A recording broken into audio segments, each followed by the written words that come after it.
kemungkinan besar kita akan hidup dengan virus ini untuk waktu yang cukup lama. Ya.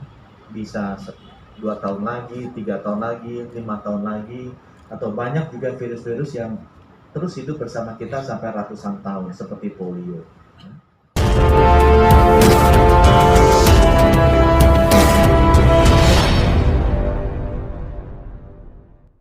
Setelah rekan-rekan dari Polda Metro Jaya, hadirin sekalian, Assalamualaikum warahmatullahi wabarakatuh.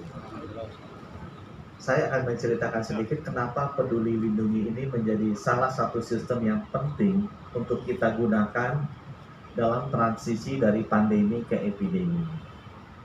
Bapak Ibu, kemungkinan besar kita akan hidup dengan virus ini untuk waktu yang cukup lama. Ya. Bisa 2 tahun lagi, 3 tahun lagi, 5 tahun lagi, atau banyak juga virus-virus yang terus hidup bersama kita sampai ratusan tahun, seperti polio. Nah, untuk bisa hidup dengan virus ini tanpa kita merasa khawatir bahwa kita akan mudah menjadi sakit, perlu adanya disiplin menerapkan protokol kesehatan. Dan kami sudah menyusun penerapan protokol kesehatan di 6 aktivitas utama, yaitu perdagangan, kayak di mall, masuk di pasar gitu ya. Masuk juga pendidikan, di sekolah-sekolah, transportasi, kalau kita mau terbang, atau mau naik kapal laut, atau mau naik kereta api. Di sisi keagamaan, itu pentingnya banyak acara-acara rutin keagamaan setiap minggu, atau acara besar keagamaan setiap tahun, itu yang selalu menjadi masalah.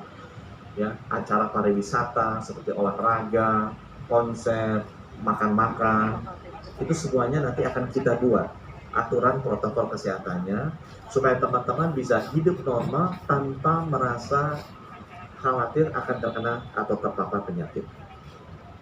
Nah, ini akan kita bangun berbasis teknologi informasi, karena ini akan mengatur perilaku hidup kita sehari-hari. Nah, itu menggunakan Peduli Lindungi. Peduli Lindungi itu punya 3 fungsi besar. Yang pertama, fungsi screening. Jadi kalau kita mau masuk satu aktivitas, mau ke pasar, mau ke masjid, mau ke gereja, mau ke sekolah, mau naik pesawat, itu kan ada screening. Orang yang sudah divaksin, orang yang sudah dites PCR, dia boleh masuk atau tidak. Itu nomor 1 fungsinya. Karena ini akun terkoneksi secara online ke database vaksinasi dan database labnya kita. Screening. Fungsi yang nomor 2, Peduli Lindungi itu bisa melakukan fungsi tracing. Jadi karena setiap kali kita masuk, kita harus tap barcode. Jadi ketahuan kita kemana. Kalau kita masuk mall, kita tap barcode, ketahuan. Kalau kita masuk gereja, kita tap barcode. Kita ke kantor, kita tap barcode, dia ketahuan. Tujuannya apa? Kalau 3 hari, 4 hari kemudian kita kena, kita bisa lacak siapa yang kemudian terpapar dari orang ini dalam hitungan seconds. Nggak usah jam atau hari. Kita tahu, oh, orang ini pernah ke mall, pernah ke gereja, pernah ke masjid, pernah ke pasar, mesti gini. Kita langsung bisa tahu siapa aja yang ada di sekitarnya mereka pada saat jam tertentu. Itu fungsi kedua dari Peduli Lindungi untuk tracing. Nah, fungsi ketiga adalah fungsi untuk protokol kesehatannya. Ini kasih contohnya sama kalau kita masuk restoran kan ada tempat buat merokok dan tidak merokok. Itu diaturnya seperti itu. Jadi kalau kebetulan, oh ini udah divaksin, duduknya boleh di dalam. Satu meja boleh berempat. Oh ini belum divaksin, duduknya mesti di luar.